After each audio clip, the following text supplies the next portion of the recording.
everyone. This is your life coach, Deborah Brown, welcoming you to Taking a Leap. Our guest today is Dr. Heather Tucker. Dr. Heather Tucker is the CEO of Another Level Living Inc., as well as a certified business and life harmony coach, speaker, and trainer. In addition, she has a PhD of human computer interaction and a BS in computer science, and her work has been published in many peer-reviewed journals, conference proceedings, and books. She's uniquely skilled in the areas of technology interaction, post-traumatic stress disorder, and significant emotional events.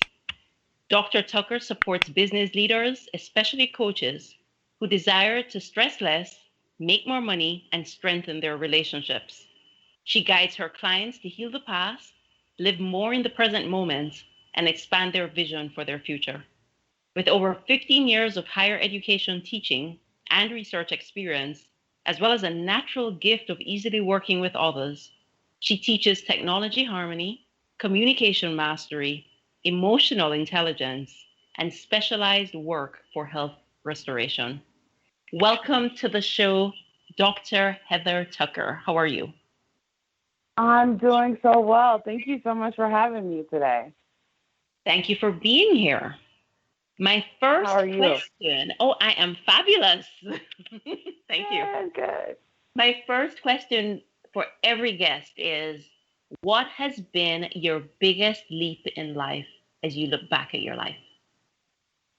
Oh, as I look back on my life, I would say the biggest leap has been when I left the security of the government to go on a journey and find my happiness. That was literally a couple of years ago. I would say about 4 or 5 years ago. And, not even that. I think about 4 years ago. And what happened was I left the government. My body wasn't feeling well. I wasn't really happy, and I didn't know which way to go. Have you ever worked so hard for something and then you get what you worked so hard for and realize there's something missing? Yes. Been there, done that, bought the t-shirt. Yeah, and that's exactly what happened. So I went on this journey to find my happiness, and within those 4 years, I got married. I had a 4-year-old boy now. I started my own business with my husband and I. We both started it together, and that has definitely brought about so many changes, because it was okay when it was just me. And then 1 plus 1, me and my husband, equaled 3, us together. And then when you add a kid in the mix, it's like, oh my gosh, what's happening? So it has been a beautiful journey. Absolutely. I would say probably the biggest part of that is learning more about PTSD on this journey. So that was kind of the biggest thing that was brought out of it. My husband is a Purple Heart Marine Corps veteran, and he had done 2 tours in Iraq and Afghanistan, and came back with PTSD. And one thing I didn't know is that PTSD ends up also impacting the rest of the family. That can develop secondary PTSD, which is something that happened to me. And it took me about 3.5 years to figure out what that was about. And I will tell you that I never heard of, and I can't say that I am, well educated on PTSD. I think I know what the average person knows, but I never knew about secondary PTSD. Is that that is hidden, or why have I never heard of it? Am I the only one? What's going on? Well, it's interesting because it's actually much more common than we think. And it's funny. It's almost similar to how we didn't hear necessarily much about secondary smoking as we did originally before, when it was just the primary effects of smoking causes such, and such.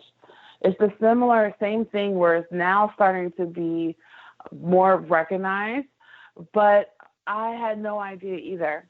And it's interesting because there's a lot more people, so many people in the world that have no clue what secondary PTSD is, or even if it's just a thing. So Yeah. you get it just by being around someone who has it? Well, Like, here's what happens.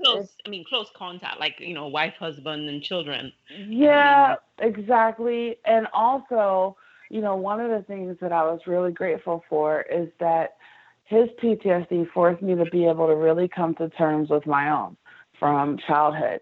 And what happens is there's a whole range of PTSD. People tend to think that it's just for the military. However, anyone who has gone through significant emotional events and significant trauma in their life can have that range of PTSD. It just tends to be much more noticeable for the military because it comes back so prevalent, and they're mostly on the higher range of that spectrum. So it's almost like being around the energy of it and then trying to figure out also what's going on with you too. Sometimes it takes a journey. I tell you, we've been together for quite some time, and I didn't even recognize what this really was until literally 6 months, or I would say 6 to 8 months ago. I had no clue until I ended up having a panic attack and an episode in the middle of a city and wasn't sure why. Okay, so Heather, can you tell us a little more about what all the signs are now that you're very much aware of things that you may have missed earlier? Yeah, typically the biggest sign tends to be avoidance, not wanting to be around people. You can become very highly agitated and not necessarily sure why. Anything that happens that can be like a trigger to bring back flashbacks or to difficulty sleeping. All these different things can be signs of someone who has had trauma.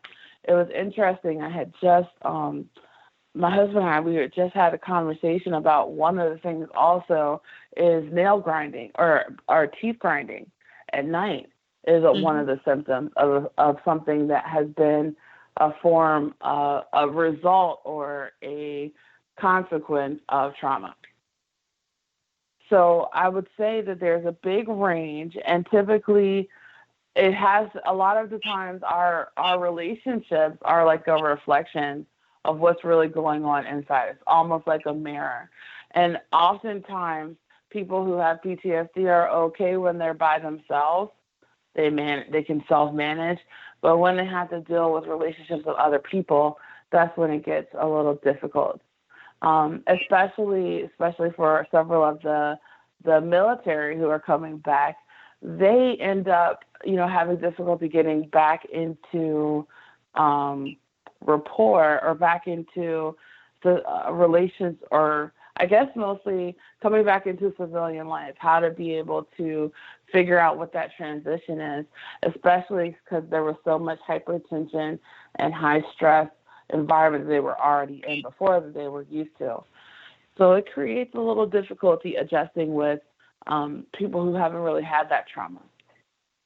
Well, the thing that I'm really curious about with what you said about your own experience having PTSD and the symptoms that you now recognize, you mentioned flashbacks. For someone who has Yeah. secondary, they haven't experienced the trauma, right? Because it's secondary, it's Well, coming from the person who. So what is the flashback? What would they be flashing back to, given that they didn't have oh, the experience? so even being around now, this is what's interesting. I have a dear friend of mine who also is a coach, and he coaches a lot of caregivers of PTSD, people with PTSD. And the reality is, even though that trauma wasn't something in their adulthood, it was something from their childhood. So it's almost like it enhances it. Typically, there's a lot of spouses who had also suffered trauma from childhood, and then that is what kind of gets heightened as well. So we tend to kind of run away from our past. We tend to try to wish. This is it's general, not always. There's some people that are self-aware of things that have happened, and then there's others that are really focusing on the future, goal oriented in the future, or trying to figure out how to move forward in the present now. So it's interesting that you mentioned that, and that's why I say there's a range and there's different degrees. It's almost like people have to, or the best way to be able to heal some of the effects of it is to be able to, first of all, understand where it comes from. And of course, our situation, every situation is going to be different. Mm-hmm. And this is just more so general. People who typically,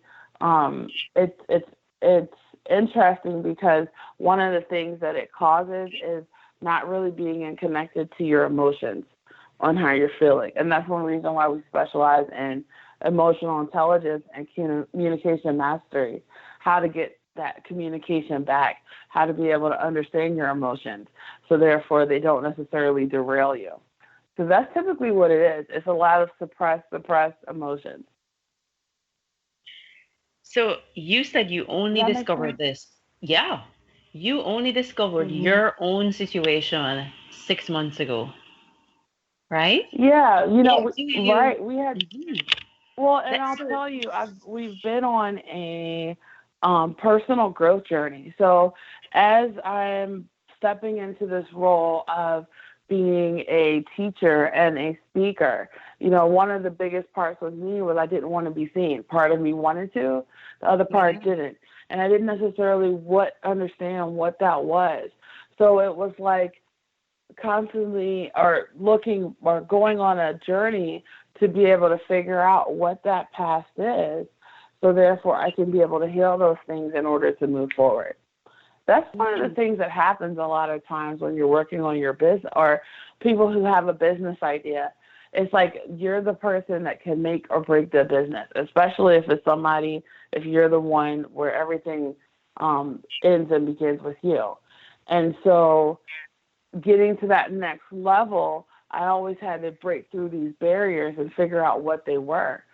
Um, I'll tell you that it started when I didn't necessarily recognize it until about 6 to 8 months ago. Typically, because that was more so where the situation had came from. I had done a breakthrough session with Mhm. on family with one of my colleagues, and he had done the breakthrough session on me. And my greater problem was that I felt like I was worthless and I didn't deserve people's focused attention, and I had Mhm. no idea where that had came from. And of course, like to most people who know me, it wouldn't even make sense. And it came from events when I was 3 and 4 years old. So Wow. that's why there's a big linkage between PTSD and trauma and childhood trauma. I And a see. lot of times we grow up and we run off and we do our adulthood. We don't even think about how our childhood impacts how we are now. And it's funny because it has everything to do with it. Exactly. I was just about to say that. I don't think I've ever had a client who we didn't have to look at something in their childhood to really get at what was going on with them today. So Yeah. yeah, it's there. It's all there. Interesting. So for the person who is experiencing secondary PTSD, it's as though it unearths whatever that trauma is. And that's where that Yeah. person may experience that flashback. Yeah. It's like a reflection. It's like Mm. a reflection. And see, the thing is, over time, okay, so think about it. What can you remember the very first negative feelings that you ever buried? I Yeah. mean, that's like going all the way back. How Yeah. easy is it for us to bury stuff? And when you get back to that root cause of the things that you buried, then that's where you can be able to alleviate a lot of that and more so heal that portion, because a lot of that prevents us from moving forward too. Hmm. And Does speaking that of make sense? alleviating, yes, it does. Speaking of alleviating, what are some of the techniques that someone can actually use when they're in the midst Mm. of, what do you call it? What do you say? What is it? PTSD moment? Like, how do It's you like a describe trigger. a trigger? I would say it's like a trigger. Like, so um, simple things can cause triggers. It's not even funny. It almost depends on where the source of the trigger comes from. So, um, a couple of other examples. Let me give you a couple of other examples first before giving you some of the signs to be able to alleviate it. Other warning signs and triggers that issues with PTSD, road rage. It's very, very easy for someone who has PTSD to have difficulty driving because it's almost like everyone around them, it could possibly be a threat, especially in a Wow. crowded area like a city. Like we're in Orlando now, and it's very, very crowded here, and people drive very crazy, and even that is a simple trigger. The hearing of sounds of gunshots could be a trigger. And see, this is an example of that PTSD is not just for the military. Think about how many people in our cities are suffering from PTSD. People who are they may have witnessed getting killed, or they may have heard the effects of it. We just had the issue with the Parkland school shooting, and a lot of the students there are having triggers. So it's almost like flashbacks, how to be able to alleviate these things. I would say the best way to do it is first become more self-aware of what's really going on. So I was, before I left the government, or when I was in the government, I was in charge of teaching computers how to be able to respond to human emotions. Yeah, I didn't even understand my own emotions. And that was a really big deal because how can I be able to do things when I have no clue about how I'm really feeling? So I would say the first step would be self-awareness. And what are some things that you can do to increase your self-awareness? Meditation, paying attention to your environment, paying attention to what you're exposing, what you're feeding your mind, body, and spirit daily. That is really a big one. Like, so even from my PTSD, it caused a lot of emotional eating. I used to Oh, love interesting. certain foods like a honey bun. Oh my gosh. You used to love A what? honey bun would get me. Oh, honey bun. Yeah, it would get me. A honey bun. Yeah. Just, and it was when there was something going on and I felt like I wanted to stuff down or bury some emotions, people would do it with food. It's almost like, what do we bury our emotions with? People do it with so many different things. Drugs, alcohol, all of these things. These are just examples. Do you still struggle with that today, or you found a way to overcome the emotional eating, seeing that that was your symptom? Oh yeah, no, I'm so glad that I've been able to break through and overcome it. Yay! So I'm Totally, going to ask you totally, totally. the $1 million question. How did you do it? Because in general, I think emotional eating is something that just affects so many. How did you overcome yours? Oh well, it's basically by practicing what I preach. I preach about self-care.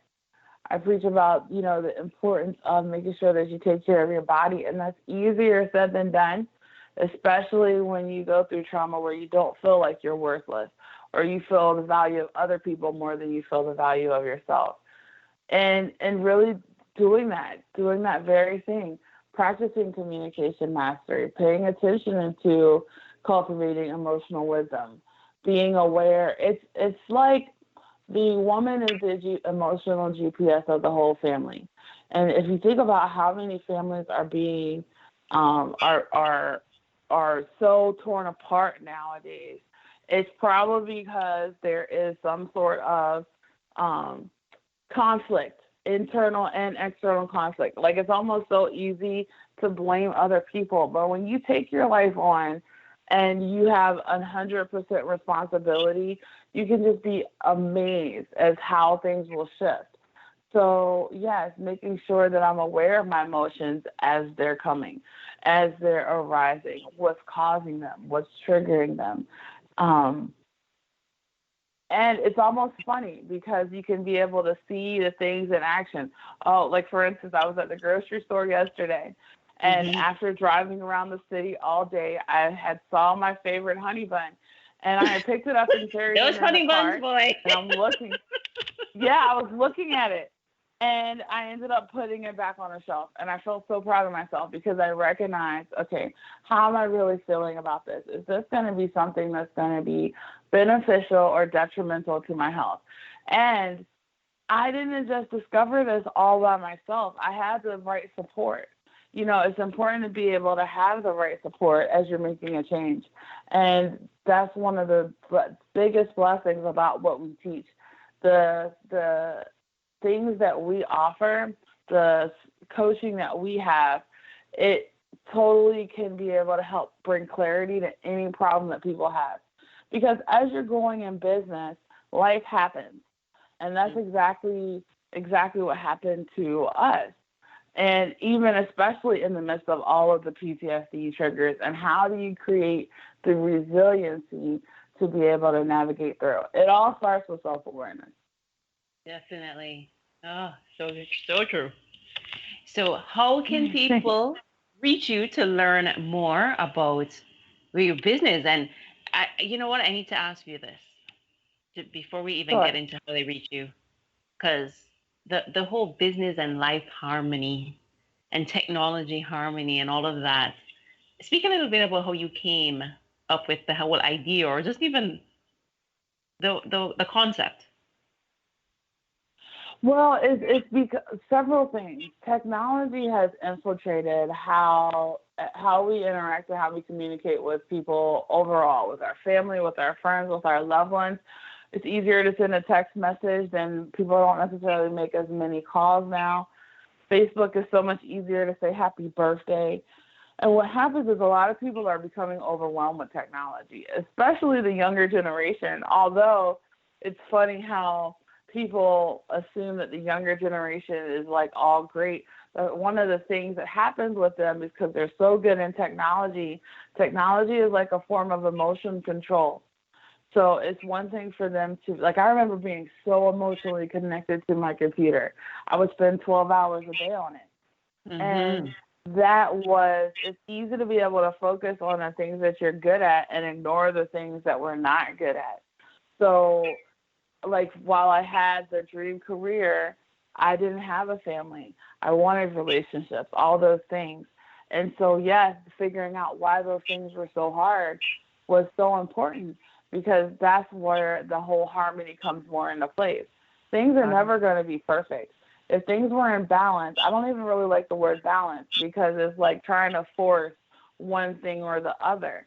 The reality is we can only have things more in harmony. For instance, I'm a mom, I'm a wife first, and then I have a business. And sometimes, especially for a lot of other business owners who are also moms or wives are trying to figure out how to be able to do these things happen. Unexpected situations happen, even when we're trying to do our business. And it's easy because sometimes people want to just throw the business out altogether. But did you know that 95% of businesses fail within the first couple of years? And that's the reason why we do what we do, because we want to change that. If heaven forbid you're doing your business and someone passes, someone dies, all of a sudden it throws so many things off. And we help people navigate those, even the best times and the hard times. So therefore they can lead with more momentum in their business and congruency. Fabulous. So, And how can people reach yeah. you if they want to know more, either about PTSD, secondary PTSD, or about technology harmony? Oh, How I'm can they so reach you? glad. I'm so glad. So, the overall company of ours is called anotherlevelliving.com. You can go right there, www.anotherlevelliving.com. And we technically have two branches. We focus on the business life and technology harmony more so on that side. And then in terms of the technology or the PTSD, we have Harmony with Dr. Heather, where I talk a lot more about PTSD. We have a support group for PTSD ladies on Facebook. So our Facebook page on the PTSD segment is Peace with PTSD. We're on Facebook and Twitter with that. And Another Level Live, Liv, Another Level Live is our Facebook, our Twitter, and our LinkedIn profile. So yes, definitely check us out. We would love to be able to support you however we can, because we know this is a big mission. Mm-hmm. So thank you, Heather, for being on the show today. Thank you so much for having me. I really appreciate it, Deborah. You are welcome. You are a wealth of knowledge here. Thank you, everyone, for listening. My guest today was Dr. Heather Tucker. This is your life coach, Deborah Brown, thanking you for tuning in to Taking a Leap. Grab your free gift by texting the word LEAP to 817-442-2623. See you on the other side of success.